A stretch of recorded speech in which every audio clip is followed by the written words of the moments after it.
ايه في الفرقه الثالثه كليه الاعلام جامعه القاهره؟ انا سلمى حسن ألسن جامعه الشمس. انا ملك عمر اعلام تنميه معايا جامعه عين شمس. الكورس حقيقي فادني كتير، حسيت ان انا I got the basics بشكل مرتب، وغير لو انا كنت هبدأ ان انا اتعلم لوحدي. قدمني كتير، عرفت اعمل اكتر من حاجه، عرفت افصل كورونا، عرفت اشتغل اعمل فرقه.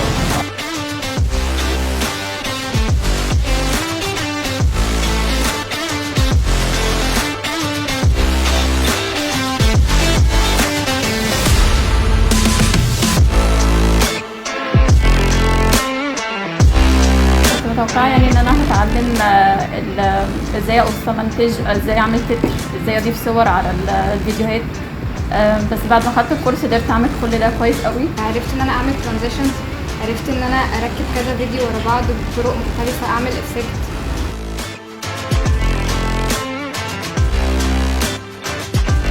بشكر باشمهندس على مجهوده، لانه في اي وقت كان بيرد علينا.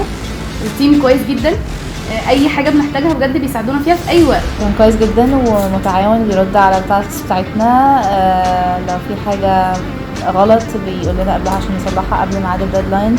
لو عندنا سؤال او حاجه حتى هي مش من ضمن محتويات الكورس كان بيقول لنا بتعمل ازاي. المهندس عامه كان بيساعدنا كتير، يعني في اي وقت كنت بقدر اساله كان بيرد عليا على طول. حتى كمان الاسيستنت بتوعه كانوا كويسين جدا. متعاون جدا وحابب ان هو فعلا يطلع احسن حاجه عندنا، وكان مهتم جدا ان كل واحد يكون التاسك بتاعه شغال كويس وان احنا نطبق وما عندناش اي مشاكل. ترشح حد بعدين ياخد الكورس ده؟ اكيد طبعا، زي ما قال باشمهندس اسلام ان الكورس هيبقى في فتره ثانيه، هرشحه لاكتر من حد من صحابي لان بصراحه استفدت جامد جدا. اكيد طبعا. طبعا.